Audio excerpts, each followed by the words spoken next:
न केवल देश के अंदर बल्कि दुनिया के हर बड़े मंच पर पूरी प्रामाणिकता के साथ हिंदी में अपने उद्बोधन के माध्यम से भारत और भारतीयता को एक नई पहचान दी, एक नई ऊंचाइयां दी हैं।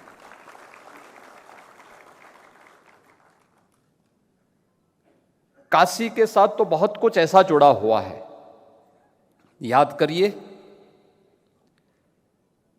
हिंदी की ही जो बोलियां हैं, भोजपुरी है, अवधी है, ब्रज है, बुंदेलखंडी है, राजस्थानी है, मगधी है, ये सभी हिंदी से जुड़ी हुई हैं, क्योंकि हम सब की एक लिपि है, वह देवनागरी लिपि है, और सभी लोग उस लिपि के माध्यम से ही अपनी बोली, अपनी भाषा को आगे बढ़ाते हैं। तुलसीदास जी ने यहां पर जब रामचरितमानस की रचना करना प्रारंभ किया था, कहते हैं भगवान शिव ने कहा कि नहीं, संस्कृत में तो पहले ही भगवान वेदव्यास ने लौकिक संस्कृत में दुनिया का एक सर्वश्रेष्ठ काव्य रचा है, आज से हजारों वर्ष पहले रचा है, लोक भाषा में इसे रचो। और आपने देखा होगा भगवान शिव की प्रेरणा से अवधि में रचा गया रामचरितमानस कैसे जन जन को अपने साथ जोड़ने में सहायक है। पिछले सैकड़ों वर्षों से आपने देखा होगा, रामलीलाओं का माध्यम हो, समाज को जोड़ने का माध्यम हो, देश की स्वाधीनता की अलख जगाने वाला माध्यम हो, रामचरितमानस घर घर में, मुझे लगता है कि कोई ऐसा सनातन हिंदू धर्म का ऐसा घर नहीं होगा जिसके घर में रामायण या रामचरितमानस न रखा हो और लोग उसकी पूजा न करते हों। मुझे 3 वर्ष पहले भारत सरकार के सहयोग से मॉरिशस जाने का अवसर प्राप्त हुआ था। मॉरिशस में प्रवासी भारतीय दिवस का आयोजन होता है, तो मेरे लिए उत्सुकता थी, क्योंकि मॉरिशस में जो बहुसंख्यक आबादी है वह इस भोजपुरी क्षेत्र की है। तो जब मैं उनके पास गया था तो मेरे मन में एक उत्सुकता थी, ये लोग कैसे यहां पर आए, क्या करते हैं, कैसे बोलते हैं, उनका रहन सहन कैसे है। तो वहां पर कुछ गांवों की जो बस्तियां थी, वहां पर मुझे जाने का अवसर प्राप्त हुआ। आप याद करिए कि वे लोग जब यहां से गए थे, वे विशुद्ध रूप से मजदूर थे, पढ़े लिखे नहीं थे। पढ़ाई लिखाई के नाम पे उन्हें एक अक्षर नहीं आता था, लेकिन अपने साथ रामचरितमानस की पोथी लेकर के गए थे। मैंने उनकी वर्तमान पीढ़ी से पूछा, मैंने कहा क्या आप लोग या आपके पूर्वज क्या इसको पढ़ना जानते थे? कहते नहीं, वो केवल इसकी पूजा करते थे और हमसे कहते थे इसकी पूजा करनी है। और उन्होंने भी जब हिंदी की देवनागरी लिपि सीखी तब उसके माध्यम से बोल पाते हैं, अन्यथा भोजपुरी बहुत अच्छी बोलते हैं। रामचरितमानस कि एक एक चौपाई का उन्होंने परंपरागत रूप से जो सीखा है, उन चौपाइयों को उसी रूप में वे आज भी गायन करते हैं। लेकिन रामचरितमानस को अगर मैं बोलूं कि आपको यहां से खोल करके थोड़ा मुझे पढ़ के बताइए, तो वो कहते नहीं, सब हमें आता नहीं। लेकिन परंपरागत रूप से भारत की ज्ञान की परंपरा कैसे बढ़ती गई, इस श्रवण परंपरा, वह आज भी वहां पर देखने को मिलती है। और संत तुलसीदास जी का रामचरितमानस हम सब के लिए कैसे लोक आराधना का केंद्र बिंदु बना, ये किसी से छुपा हुआ नहीं है। हमने सदैव लोक भाषा को, और फिर काशी तो क्या तुलसीदास जी हों, क्या कबीरदास जी हों, क्या संत रविदास जी हों, या फिर उसके बाद भी एक लंबी परंपरा चली। भारतेंदु हरिश्चंद्र ने तो यहीं से कहा था, यहीं से उद्घोष कहा था, निज भाषा उन्नति है सब उन्नति का मूल। एक पूरा युग भक्ति काल से लेकर के आधुनिक काल तक का पूरा कालखंड हिंदी का काशी से केंद्रित है, काशी से जुड़ा हुआ है। मुंशी प्रेमचंद ने अपनी कालजयी कृतियों को केंद्र बिंदु भी काशी को बनाया था, लेकिन कहीं ना कहीं ये उपेक्षित रहा। और देश की स्वाधीनता के अंदर राष्ट्रपिता महात्मा गांधी, इससे पहले भारत आजादी की लड़ाई अलग अलग क्षेत्र में अलग अलग तरीके से लड़ता रहा होगा, लेकिन जब आजादी की लड़ाई में स्वदेशी और स्वभाषा इसका मूल बना, आपने देखा होगा यह अखिल भारतीय लड़ाई एक साथ एकजुट होकर के राष्ट्रपिता महात्मा गांधी के नेतृत्व में आगे बढ़ता हुआ गया।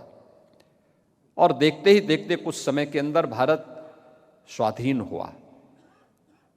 मैं आभारी हूं माननीय गृह और सहकारिता मंत्री माननीय श्री अमित शाह जी का कि आजादी के अमृत महोत्सव वर्ष में अपने पूर्वजों को और अपने स्वाधीनता संग्राम सेनानियों को, इससे अच्छी विनम्र श्रद्धांजलि हो ही नहीं सकती कि हम राजभाषा को सम्मानित करते हुए इस प्रकार के भव्य आयोजनों के माध्यम से, अनेक सत्रों के माध्यम से कैसे हम पूरे देश को जोड़ने वाली जो हिंदी है उसको फिर से वह मंच दें, जैसे सरदेव अटल जी ने कभी यूएन के मंच के माध्यम से, संयुक्त राष्ट्र संघ के मंच के माध्यम से जिन्होंने एक आवाज दी थी, जैसे आदरणीय प्रधानमंत्री जी सदैव प्राथमिकता के आधार पर वैश्विक मंच पर जिसका उद्घोष करते हुए, जिस भाषा के माध्यम से अपनी अभिव्यक्ति को व्यक्त करते हुए के गौरव को बढ़ाने का कार्य कर रहे हैं, आज उस पर मंथन करने के लिए आप सब यहां पर उपस्थित हुए हैं। मुझे उत्तर प्रदेश शासन इस दिशा में लगातार प्रयास कर रहा है और उत्तर प्रदेश में हमने हिंदी संस्थान माध्यम से जो विभिन्न प्रकार के अपने कार्यक्रम प्रारंभ किए हैं, प्रकाशन के साथ साथ इस क्षेत्र में शोध की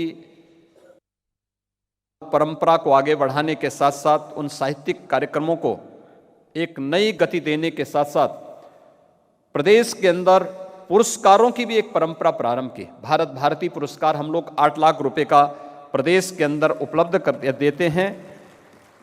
इसी प्रकार से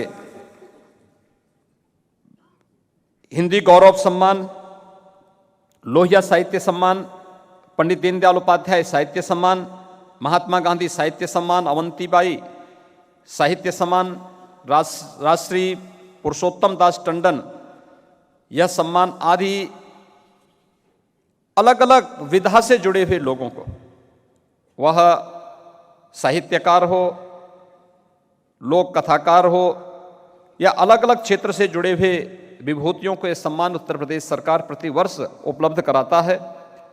आज के इस अवसर पर मुझे केवल आप सबसे यही कहना है, जब हम राजभाषा से जुड़े हुए इस अखिल भारतीय सम्मेलन के माध्यम से काशी की इस पावन धरती पर उपस्थित हुए हैं,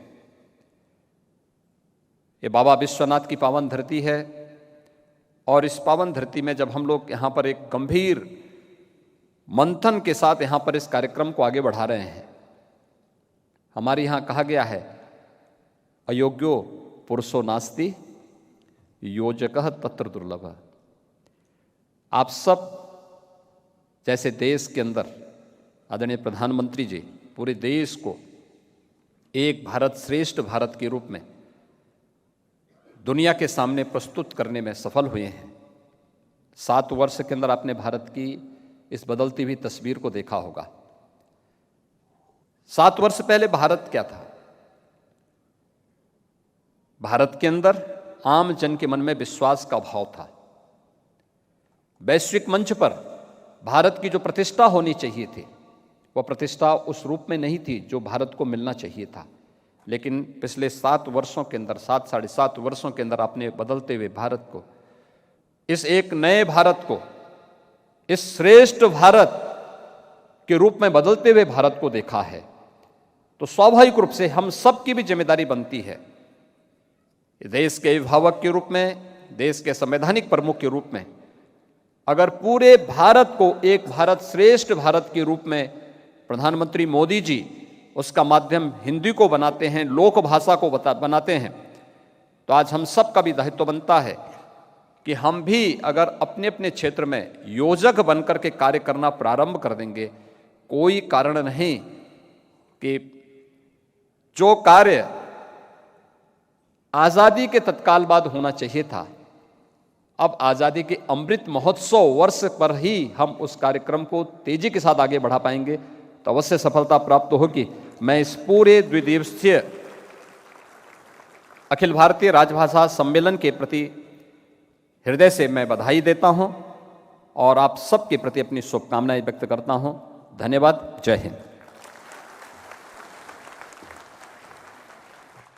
बहुत बहुत आभार माननीय योगी जी, आपने बहुत सही बात कही। आपने काशी को याद किया, स्वतंत्रता सेनानियों के रूप में हिंदी के महारथियों को याद किया। सचमुच ये काशी स्वाधीन चिंतन का आयाम रही है। स्वाधीनता आंदोलन की जो लड़ाई हिंदी में लड़ी गई, उसमें काशी के हिंदी रचनाकारों का बहुत बड़ा योगदान रहा है। हमारे लिए बहुत ही गर्व का विषय है कि आज इस मंच पर